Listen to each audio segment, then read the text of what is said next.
আসসালামু আলাইকুম নিবন্ধন প্রত্যাশী ভাই বোনেরা। তো ভাইবা পরীক্ষাতে কিছু সিম্পল কোশ্চেন আস্ক করতে পারে। যেরকম একটা কোশ্চেন হলো, what is the difference between discover and invent? পার্থক্য কি?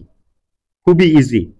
ডিসকভার হলো যেটা পূর্বেই ছিল সেটা আবিষ্কার করা, সেটা হলো ডিসকভার।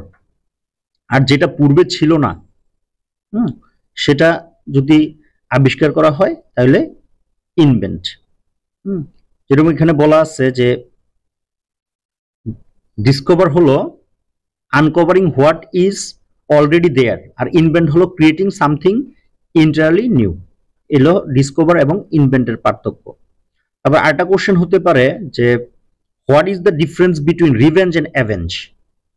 রিভেঞ্জ এবং অ্যাভেঞ্জের পার্থক্য এটা আবার অনেকেই জানি না। রিভেঞ্জ জিনিসটা হলো যে নিজের প্রতিশোধ গ্রহণ করলে এটা রিভেঞ্জ, আর অন্যের হয়ে প্রতিশোধ গ্রহণ করলে এটা কিন্তু অ্যাভেঞ্জ। হ্যাঁ, যে সংক্ষেপে যদি আমরা জানতে চাই রিভেঞ্জ আর অ্যাভেঞ্জ কি, revenge is more about personal, হ্যাঁ, পে ব্যাক, আর avenge is about justice or defending someone else's honour or right. এটা হলো রিভেঞ্জ এবং অ্যাভেঞ্জের পার্থক্য। তারপর আরেকটা কোশ্চেন হতে পারে যে হ্যাংড এবং হাংয়ের পার্থক্য। আমরা জানি হ্যাংড এবং হাং এটার প্রথম রূপ দুইটাই কিন্তু HANG, হ্যাং। প্রথম রূপ হ্যাং, কিন্তু দ্বিতীয় রূপে হাং হাং, আবার দ্বিতীয় রূপ হ্যাংড হ্যাংড। একেবারে ইজি যে আমরা হ্যাংটা ইউজ করব যদি কোনো ব্যক্তিকে ঝুলানো হয়, আর হাং ইউজ করব ব্যক্তি ছাড়া অন্য। যেরকম উদাহরণ দিই, the murder was caught and hung. Hung কিন্তু আমরা বলছিলাম যে এটা বস্তুর ক্ষেত্রে হয়, তাহলে এটা কি হবে? হ্যাংড। হাংটা কিন্তু ভুল। তো হ্যাংড হবে বস্তু ব্যক্তিকে ঝুলানোর ক্ষেত্রে, আর অন্য কিছু যেমন ধরো we hung the picture on the wall, যেমন ধরেন আমরা কি বলতে চাইতেছি পিকচারটাকে ঝুলাবো, তাহলে কিন্তু হ্যাংড হবে না, হবে হাং। ঠিক আছে। তারপর আরেকটা, ওয়্যার অ্যান্ড পুট অনের কি পার্থক্য হতে পারে? খুবই এটা ইজি এবং সিম্পল কোশ্চেন যে ওয়্যার এবং পুট অনের কি পার্থক্য। যেমন ধরো ওয়্যার ব্যাপারটা হলো যে ওয়্যার অর্থ হলো পোশাক বা অলংকার হিসেবে পরিধান করা এবং সঙ্গে ধারণ করা, আর পুট অন হলো কাপড় পরা এবং সাধারণ কাজকে নির্দেশ করে। যেরকম এই লোকটা সবসময় কালো জুতো পরিধান করে, তাহলে wear always wears black shoes.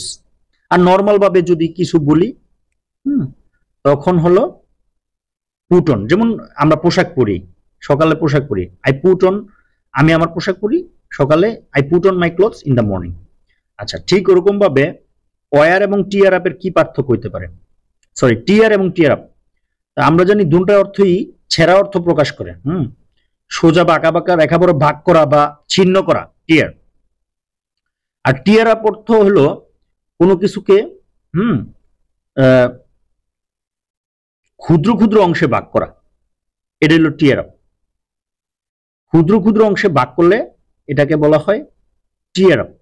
অপেক্ষাকৃত বেশি, যেরকম ধরেন মানে ব্যাপারটা হলো এরকম, উদাহরণ দিলে যে John tore up his coat on a nail. Tore coat তার ছিন্ন ছিন্ন করে ছেঁড়া হয় না, এজন্য শুধু টোর।